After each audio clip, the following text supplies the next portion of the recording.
Good afternoon, everyone, and welcome to our today's office hour on California BEAD Subgrantee selection process. My name is Ali Ashraghi, and I serve as a program and project supervisor for the BEAD program here at the California Public Utilities Commission, CPUC. I'm joined today by my colleagues from the CPUC, CTC Technology and Energy, and Ready.net, and they'll introduce themselves once we get to your questions.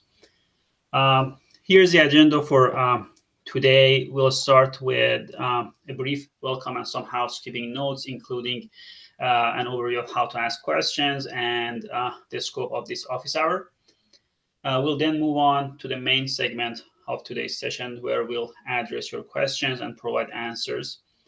And finally, we'll wrap up by outlining next steps and sharing some important reminders.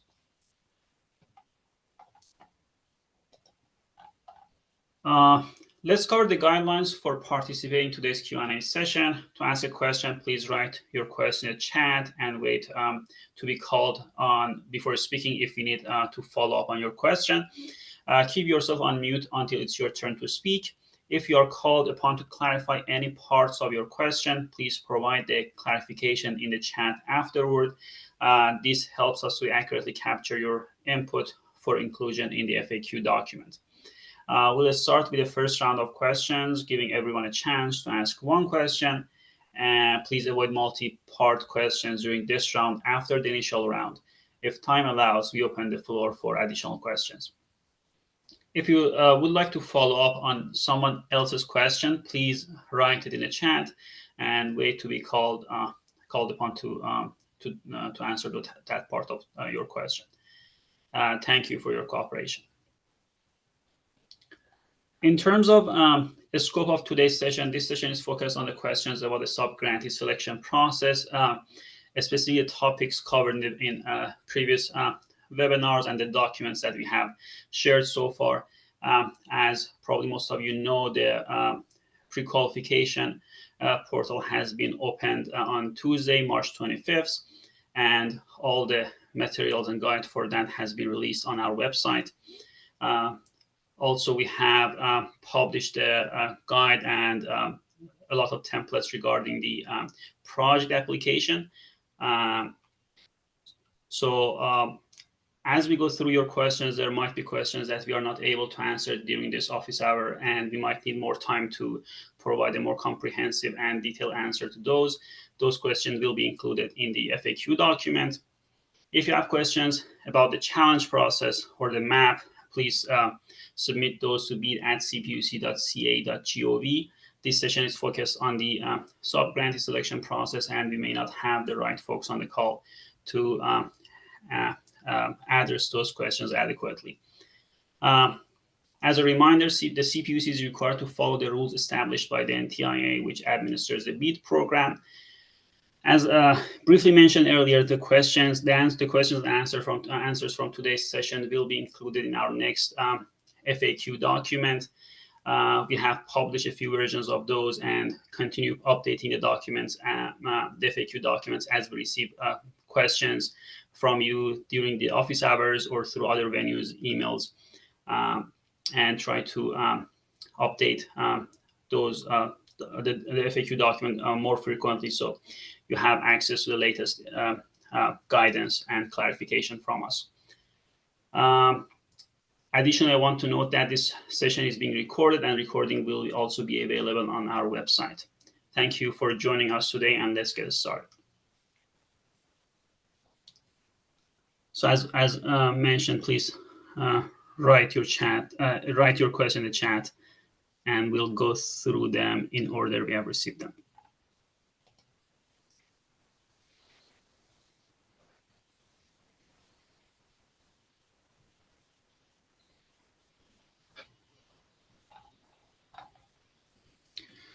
So the first question, the CPUC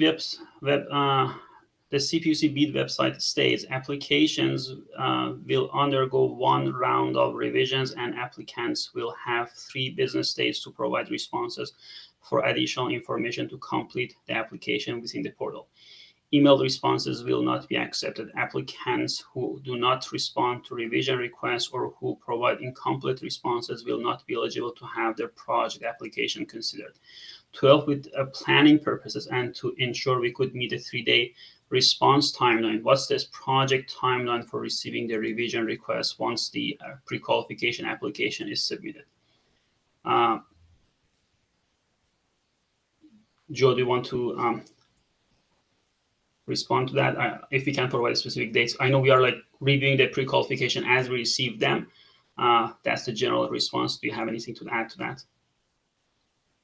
No, nothing more to add. We are going to be sending those revision requests, in the order we receive them. So get it in as early as possible. Thank you. The next question is about the question 4.6 requires uploading the ownership template, which captures the information required by 47 CFR, the address. Question 4.6 requires an applicant to provide the ownership partnership disclosure under 47 CFR. Given that the ownership partnership disclosure in 1.2105 A references 47 CFR, should we upload the same template for both questions? Is the state looking for something else in reference to section 1.2105? I'm not sure if we can provide an answer here, Joe. We can take it offline if you need to review these questions. Yes, I saw this question from before. And I'd say the answer is yes, as long as, yes, as in fill out the template, add that into 4.6. And if you believe that 4.6C, there's nothing more to add, uploading the same thing it should cover it. Thank you. So moving to the next question, for a project area, can we combine two census block groups that have contiguous boundaries but are in two different counties? Ziggy? Yes, county boundaries don't matter for the purposes of drawing up project areas. Thank you. The next question, I contacted the CPUC BEAD team regarding PAUs and said that the BEAD application PAU map represents all eligible BSLs. However, it was previously mentioned that PAUs are project areas based on census block groups. Will there be a release of PAUs polygon based in addition to the unserved, underserved CSVs? Joe? I believe we're going to add a shapefile version, so the geometry and attributes of the PAUs in the same download areas as BSLs soon, but I can't give an exact date.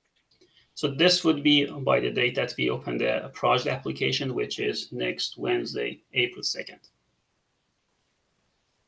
Thank you.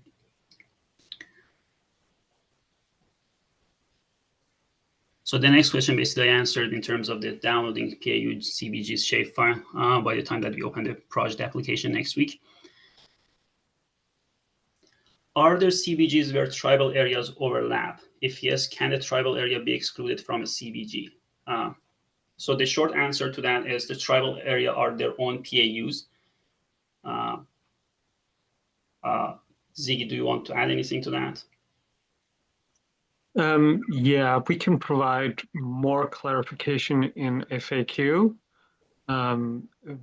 for what happens to the PAUs that started out as a CBG but had the tribal areas removed.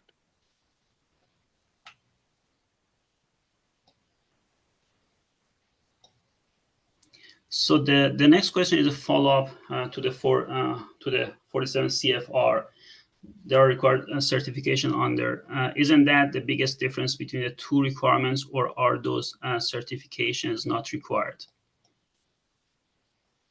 Joe, do you have anything to add to that, or you think we need more time to basically clarify those two sections? Yeah, Kate, really good question. I think we'll want to take that offline and just make sure and submit it in writing. Thank you. So we provide an answer to that in our FAQ document. Thank you.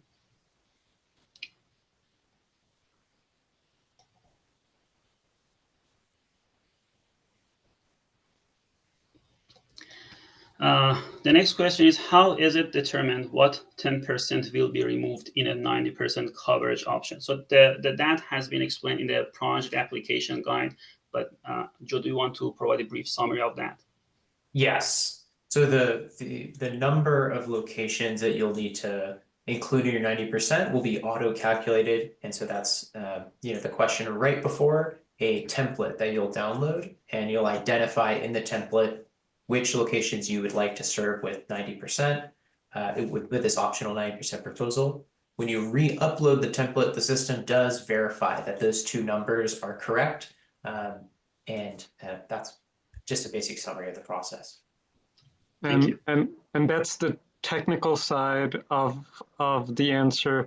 And the conceptual side is you determine which locations you want to remove based on your own considerations of which you think by removing them would give you a more cost effective proposal.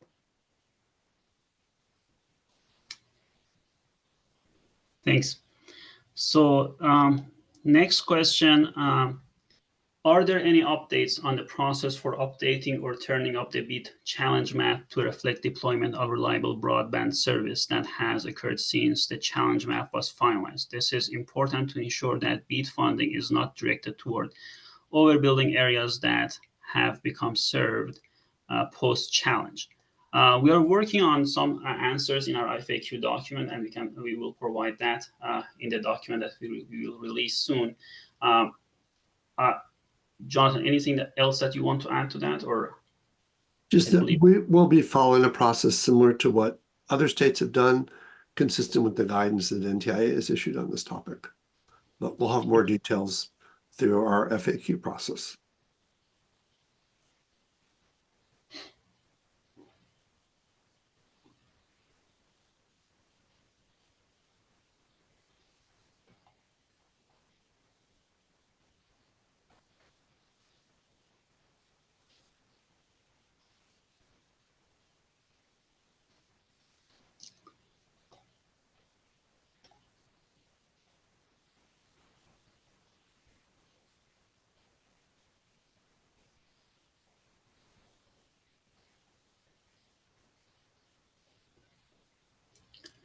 So the next question, as a reminder, please send the questions to chat to everyone so my colleagues could also see that.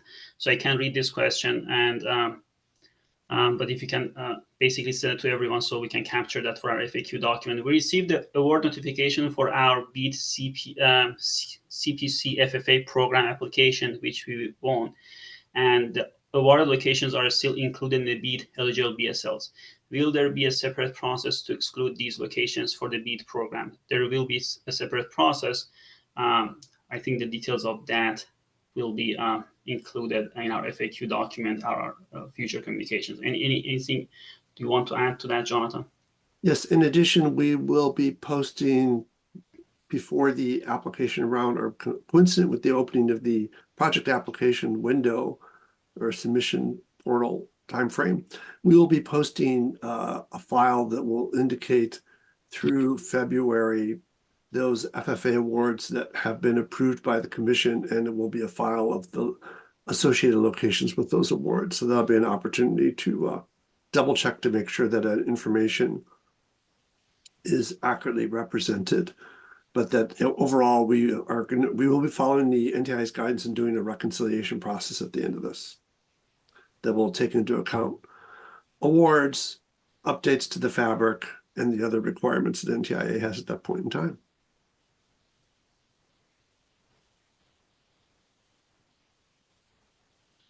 Thank you.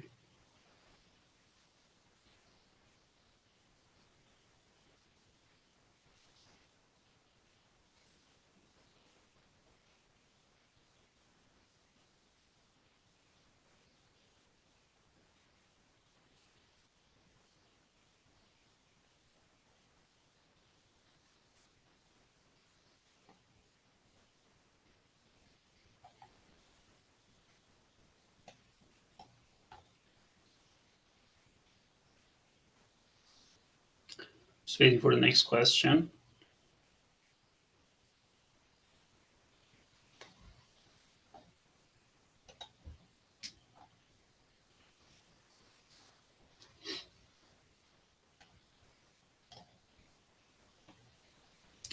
If a question is answered here, will you still include it in the FAQ document? Yes, we will include all the questions. We might combine some of the questions that are similar, but in terms of providing all the information that we captured during these office hours, we will include those in the FAQ document as well.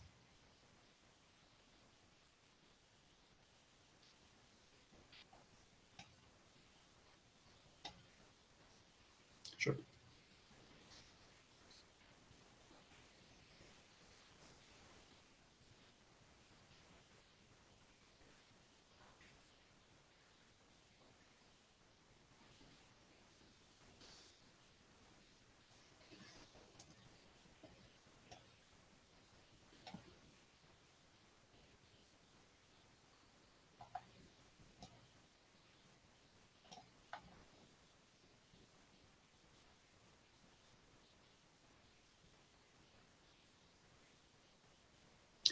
So the next question is approximately how long is it taking to approve pre-qualification applications?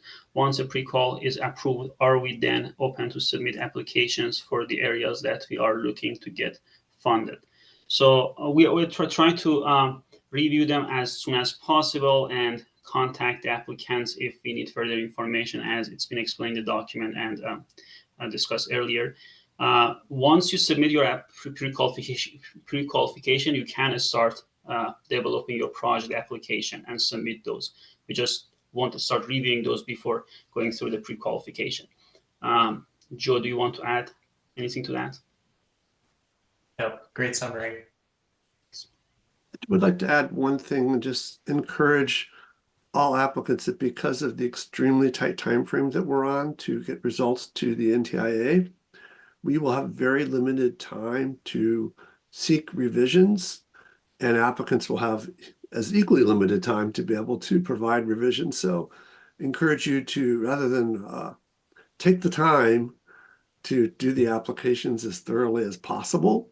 So we'd rather receive an application at the end of the window than one early on that requires a lot of revisions to it, because there just is not going to be the time to be able to do extensive revisions. So we're really looking for people to submit applications that as thoroughly as possible and accurate as possible address the requirements of the program. Thanks. Thanks, Jonathan. So the next question, just to clarify, we don't need to need pre-qualification materials approved for prior to submitting the project application. Confirmed. Once you submit your pre-qualification, you can start your project application and submit those as well.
Do you know when the next FAQ updates will be published? By mid to late next week, we'll upload the new version.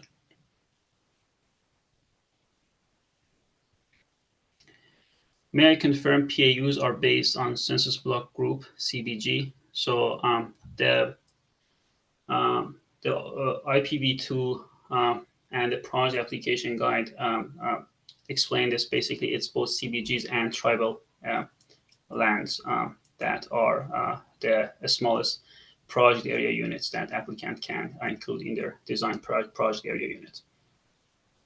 Joe, anything that you might want to add to that?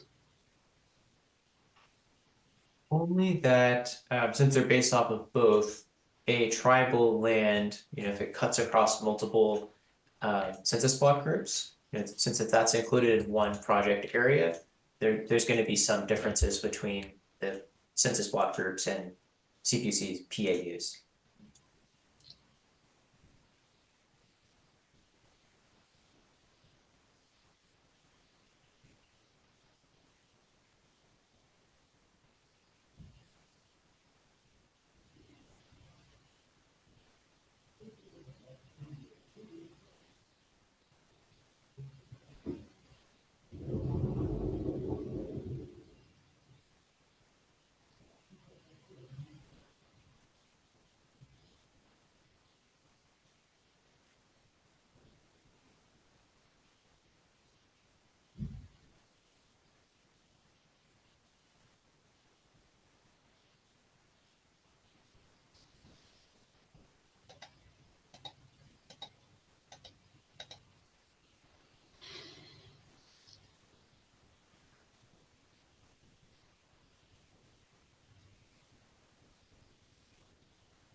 So let's give it another minute to see if there are any other questions. If not, we can wrap up this session.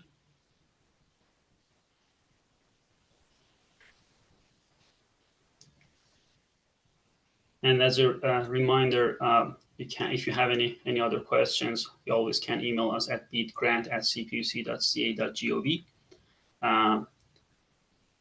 And those questions, we'll answer those via email, as well as including them in our FAQ document, so everyone can benefit from those questions.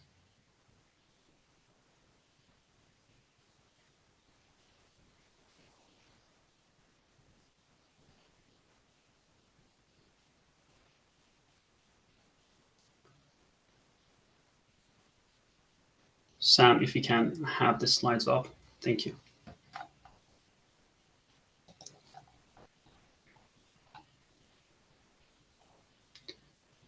So as I mentioned again, if you have any other questions, you can submit, or and as we release further documents, feel free to submit your questions via beadgrant@cpuc.ca.gov. And if you have any questions about the BEAD program in California in general, email them to bead@cpuc.ca.gov.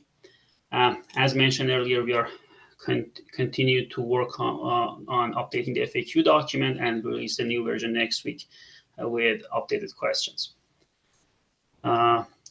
If we can go to the next slide. So in the last couple of months, as well as we go through the application process, we continue with this office hours, and on Thursdays 1 to 2 p.m. And we also be publishing more webinars covering different elements of the BEAD program. The office hours are open to anyone interested in attending. The registration link is available on our website. You only need to register once for the whole series. These sessions, the office hours, as well as the webinars that we publish recording, are open forum for stakeholders to ask specific questions, seek clarification, and receive guidance on the BEAD application process. The stakeholders are encouraged to attend these sessions to fully understand their requirements and opportunities provided through the BEAD program. These events are designed to promote transparency, collaboration, and success for all potential subgrantees. Thank you for your participation and engagement today. Have a great afternoon.